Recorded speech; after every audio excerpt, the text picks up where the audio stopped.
Welcome everybody to this tutorial. This is an addition to the wireless part of the course. Anyway, I have noticed in the discussions that a lot of people were struggling, Windows users were struggling with their virtualized environments and they were unable to access their wireless card. I have mentioned this in my original course that you won't be able to access your physical hardware, your integrated wireless network card from your virtual box. You will need to either create a bootable Linux CD in order to access it or buy a USB wireless device. Now, to create a bootable CD, it's fairly simple. Just basically burn a CD with an ISO image and boot from it. But getting the USB wireless adapter, setting it up with VirtualBox can be a little tricky, and I have noticed that a lot of people out there have had problems with that. They were unable to do it, and that is why I have made this tutorial as an addition to the course, a free addition to the course, in order to help you guys out, or ladies, if there are any. I haven't noticed in the discussions, but my apologies if I have missed. Anyway, today you just need to go and open up your browser. This is the USB wireless device that I have purchased. It's 2000 megawatts USB alpha wireless adapter. This is what you should type into your search engine. So alpha USB 2000 megawatt network adapter. Fairly simple as that. No problems there. You will be prompted with a ton load of results. You can purchase it from pretty much anywhere. I personally got it from eBay because it had some favorable shipping options. But you can get it from anywhere. The prices are pretty much the same. Have a look at different sites, see if you can get it $28 pretty much wherever you look, but feel free to have a look around. Anyway, depending on which version of VirtualBox have you installed, you can actually download the extension pack here. So there's like 1, 2, 3. But chances are that if you have installed a VirtualBox on Windows, that you already have an extension pack. Linux users have to additionally install the extension pack because it's not open source. But I mean, you as a Windows user, you most likely have it installed already. If not, just go ahead and click here.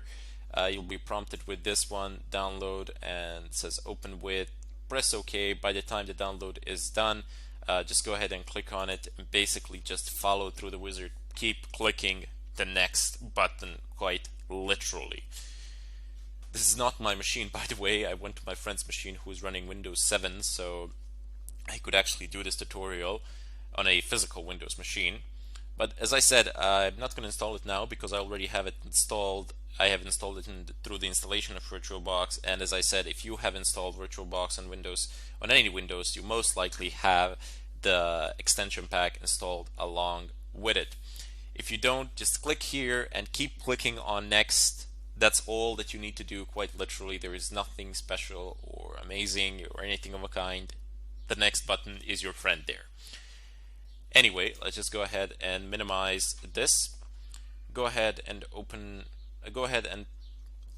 unpack your USB wireless adapter. Take out the CD that came with it, insert it into your machine, and open it up. So let's just go ahead and do that.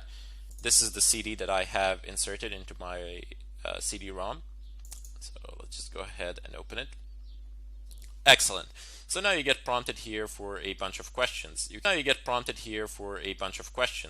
make a mistake here, but oh well, no big deal. First of all, if you have bought the same device as I have, you will click on Indoor USB Wireless. You will select Adapter Series. You will select the middle one. You can read this from the bottom of your wireless USB adapter. Click here, and the version as well. So same place. Just take your wireless USB adapter, look at the bottom at the label, and there you will be able to find all this information. Anyway, this is the version that I am using, so I'm just going to go ahead and click on it. If you're using the same as me, just go ahead and click on it. If not, if you bought a slightly different version, just read from the bottom. That's it. And this CD actually comes packaged with Mac drivers, Windows drivers, and Linux drivers, which is fantastic. So all of you Mac users, you can pretty much just insert a CD and get the proper drivers for this wireless card, for this wireless USB adapter. Linux users, if you have bought this for an extended range or something of a kind, no need for you to actually install anything, as it already comes prepackaged with the drivers, as the Linux kernel already has the drivers necessary to facilitate proper functioning of this device. Anyway, I'm going to go ahead and click on Windows drivers. Now it offers Windows XP 7 and 8. There's no Vista, but for Vista, if you're using it by any chance, try the XP or Windows 7. One of those two is bound to work. I am on Windows 7, so I'm just going to go ahead and select Windows 7. If you're on Windows 8, just select Windows 8. Nothing too complex there. Okay, so the installation process is starting. Basically, again, just click, just the next button is your best friend.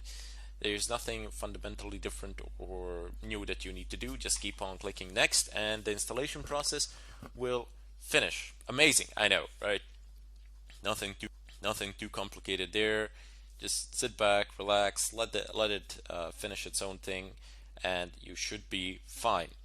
Now, upon installation, we will be required to reboot our computer in order for changes to take effect. So I'm gonna pause the tutorial there. Anyway, it says Windows can't verify the publisher of this software. Well, oh well. That's one of the things you have to live with. It's a CD that I've gotten from them, so I'm guessing that there's nothing unsafe on it. Just go ahead and say install this driver anyway. This is definitely not something that you should do if you have downloaded from the internet or something of a kind, but I have gotten the CD from the company, from the order, so should be fine.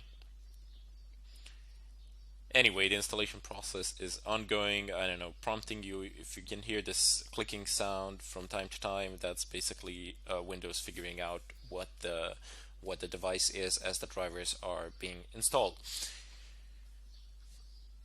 Anyway, I truly hope that this does help you out a great deal and help you out follow through the wireless part of the course without any problems, without making a bootable CD or any such changes for all the Windows users out there. If you're a Mac user, you can also do pretty much the same as well. If you need help figuring how to do it on Mac, please let me know in the discussion section.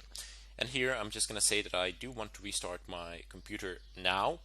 So I'm going to pause the tutorial here and I will continue upon when I return. In any case, I bid you all farewell.